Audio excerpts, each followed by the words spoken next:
¿Cómo están? Bienvenidos a nuestro espacio de entrevistas en CNN Chile. Vamos a hablar de la Convención Constitucional, todo esto por este segundo tiempo, como han denominado algunos, en esta segunda etapa que comienza la Convención. En cuanto a a ver algunas y votar en el Pleno varias de las normas, tanto como en aquellas de iniciativa popular y aquellas de los propios convencionales en las últimas semanas. Febrero dicen que va a ser muy desafiante en esta materia. ¿Cómo se van viendo los plazos? Bueno, a propósito de esto, en Espacio Público e Ipsos lanzaron una nueva encuesta sobre el proceso de la convención, de estabilización de expectativas, valoración de acuerdo, entre otros puntos que vamos a estar abordando a continuación con nuestra invitada Alejandra Ojeda. Ella es directora de Estudios Públicos de Ipsos Chile y ya la vemos. ¿Cómo estás, Alejandra? Bienvenida a CNN. Hola, Frecia, ¿cómo estás? Bien, bueno, vamos por parte. Primero, decíamos, esta es una nueva etapa, un segundo tiempo, porque ya es la etapa final, pero con expectativas que desde el inicio, desde la convención, se han ido generando en la ciudadanía. De acuerdo a esta encuesta que mencionábamos de Espacio Público Ipsos, ¿cuáles son las principales expectativas que se han generado en torno a esta etapa que vive la convención? Bueno, en esta tercera entrega que hacemos del estudio, como vemos el proceso constituyente, junto con Espacio Público, hay ciertos indicadores que hemos seguido en el tiempo y observamos que hay temas que ya se han normalizado, que ya no tienen mucha variación y que se han instalado de forma bastante positiva para la convención. Hay una expectativa muy importante en relación al trabajo que va a generar una importante cantidad de la población, un 63%, cree que esto trae cambios positivos para el país y esta cifra se ha estabilizado en el tiempo. Y es interesante porque además esta cifra es mucho más alta entre mujeres y juventud, donde alcanza 68-74%, que nos habla de grupos que están mirando especialmente en forma positiva los avances que puedan tener en materia de derechos, de igualdad y de profundización de la democracia a partir de una nueva constitución. Así como los sentimientos positivos también son elementos que se han estabilizado en el tiempo en torno a pensar el trabajo constituyente. Sí, ha sido una convención que ha estado bien expuesta porque ha sido inédito este proceso en nuestro país, de ahí las expectativas, de ahí la evaluación que hace la ciudadanía. ¿Cómo han visto eso en los estudios que ustedes han hecho, Alejandra? En general, hay una muy buena evaluación, una mirada muy optimista en relación a la convención y el trabajo que va realizando. Sin embargo, sí comienza a separarse de alguna manera el proceso constitucional del órgano que lo está realizando. Entonces comienzan a haber también dudas respecto del camino que está siguiendo, sobre si cumplirán o no cumplirán los plazos, sobre si es posible llegar a acuerdos para alcanzar finalmente un texto que representa la mayoría de la ciudadanía. Entonces comienza a haber un proceso donde se empiezan a separar, pero sin lugar a dudas el proceso constituyente es muy bien evaluado y genera muy altas expectativas en la población. ¿Y eso cómo se ven, por ejemplo, si lo llevamos a un tema que ha estado en estos días muy en boga, que tiene que ver con las iniciativas populares de norma? ¿Eso ha tenido una evolución de acuerdo a este último estudio y lo que conocimos finalmente, que hubo prácticamente 3 millones de respaldos populares a estas iniciativas? Sí, Frecia, tú justamente ahí apuntas a uno de los temas que probablemente es el dolor más grande para la convención y su principal desafío, que es cómo logra informar, comunicar y hacer participar a la ciudadanía.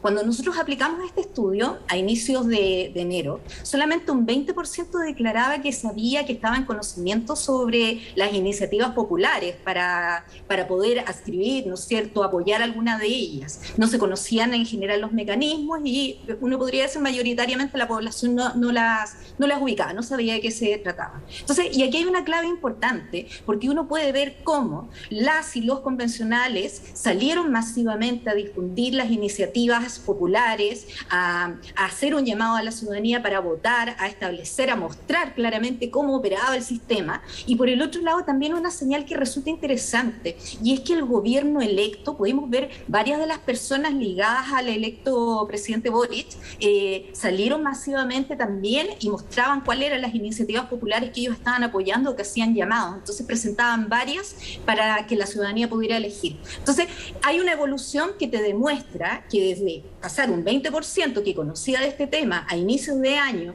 a estos 3 millones y algo más que lograron finalmente que participaron, apoyaron iniciativas, te indica que cuando la convención establece los mecanismos en forma coordinada y salen masivamente en la divulgación de contenido, lo pueden lograr efectivamente. Y ese es el punto hoy en día que debe trabajar la convención. ¿Cuál es el nivel de información que va a establecer, que entrega a la ciudadanía? ¿Cómo lo hace en forma efectiva? Porque la discusión claramente cada día está más técnica en cada una de las comisiones. Sí. Y eso lo que implica finalmente es que las personas no entiendan lo que se está discutiendo. Y en eso ha sido otro tema, ¿no? Respecto a cómo se entrega el mensaje. ¿Puede venir o cómo lo proyectan ustedes, Alejandra, respecto a el mensaje que van a ir entregando y todo lo que tú mencionabas, que hay aspectos tan técnicos que cuesta entenderlo y seguirlo en el día a día? En eso es un desafío mayor, pero en cómo se entrega, eso debiese ir proyectándose de mejor manera, ¿no?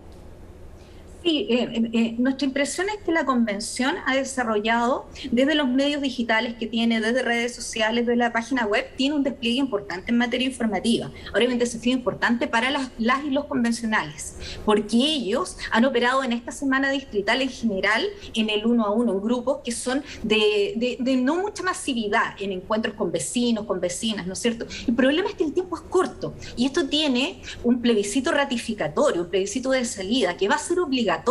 Y aquí hay ciertos indicadores que no podemos olvidar, como por ejemplo que el 57% de la población no votó entre el 15 y 16 de mayo del 2021 eligiendo a los convencionales, o que más del 40% de la población no votó en una elección que ha sido de las más reñidas y de mayor participación, como la elección presidencial segunda vuelta. Entonces hay un desafío importante porque hay población desafectada del proceso, no informada o francamente que no confía en la convención y en su trabajo, que va a concurrir a votar. Entonces los convencionales tienen un rol muy importante. Hay que trabajar rápidamente porque son 6 meses los que quedan por delante para la convención para afrontar este plebiscito. Claro, ahora es bien interesante saber, por ejemplo, quiénes no votaron o quiénes definitivamente tampoco están muy o relacionados o interesados en lo que está haciendo la convención, porque no es de duración corta, ¿no? Como en el Congreso, por ejemplo, que al final, después de 4 años prácticamente, los que no sabían se enteraron de a qué pertenecían, a qué distrito pertenecía cada parlamentario. En este caso no es así, ¿no? Hay algunas personas que te desconocen quizás las representaciones geográficas de cada uno de los representantes de la convención, y ahí uno se va dando cuenta que hay un desconocimiento desde el inicio de este proceso. Claro, por supuesto. Mira, tenemos un dato que es relevante aquí. Por ejemplo, hay un 48%, uno lo lleva a la mitad de la población, que dice que no conoce a ninguno de los convencionales de su distrito, de su territorio, que probablemente se condice con la cantidad de personas que no participaron del proceso de elección. Y esta cifra es mucho, en términos de los que conocen, son más la juventud quienes conocen, pero en la medida que vamos avanzando en edad, tenemos menor conocimiento de los convencionales. Y lo otro es que no deja de ser importante la lectura de los datos que se nos repiten, claves que son también parte de lo que habla de la dispersión en materia de población. O sea, reiterativamente vemos que a mayor nivel socioeconómico hay mayor conocimiento, hay mayor participación, hay, ¿no es cierto?, mayor involucramiento en este proceso. Entonces uno piensa nuevamente cómo trabajar masivamente con población de niveles socioeconómicos bajos, con grupos específicos. Por ejemplo, el nivel de conocimiento de los convencionales es mucho más grande en la región metropolitana que en regiones. Entonces, hay hartos desafíos ahí según territorio y según perfil socioeconómico de la población para involucrarlos, para informarlos. El problema es que el tiempo corre para la convención. Se les están acortando los plazos. Sí. Entonces, claramente, hoy en día las actividades focalizadas ya no son suficientes. Incluso las semanas territoriales tuvieron que ser acotadas por lo mismo, por el tema de plazo, y ahí había quizás una oportunidad de entrar en los espacios físicos o geográficos, de ir a regiones en el caso de que corresponda, ¿no?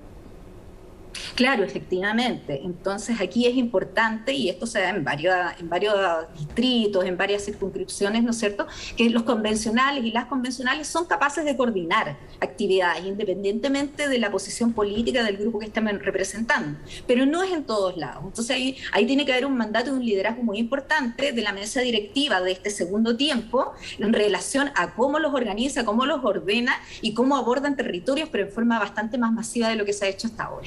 Ahora, dentro de los plazos que quedan, ¿cómo ves, Alejandra, o ven ustedes, de acuerdo a los estudios que faltan, que proyectan, enviar esta comunicación que sea mucho más clara, que fue uno de los temas quizás más débiles en la primera etapa? En esta segunda etapa, ¿cómo hacerlo?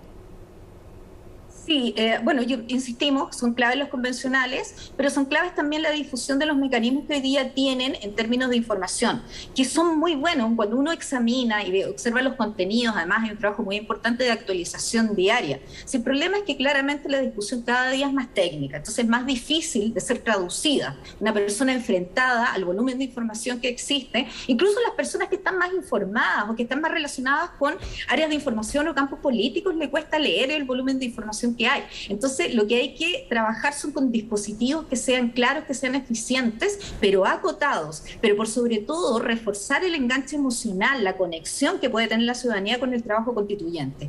Ahí está claro que hay 2/3 que lo leen muy positivamente, hay 2/3 que uno podría decir con mucha seguridad van a apoyar, van a discutir sobre esto y van a ir a las urnas con mucha tranquilidad, pero hay que tener claro también que hay una cantidad importante, 1/3, que lo podríamos instalar como población desafectada del proceso y que además no ha votado en las últimas elecciones, por lo que no sabemos qué están pensando. Entonces es todo un desafío para la convención. Bien, desafíos que se vienen para este año, para la última parte, sobre todo en el mes de febrero, cuando ya comience a votarse estas muchas iniciativas. Alejandra Ojeda, muchísimas gracias por hablar con CNN Chile. Muchas gracias a ustedes, que estén muy bien. Igualmente, nos vemos.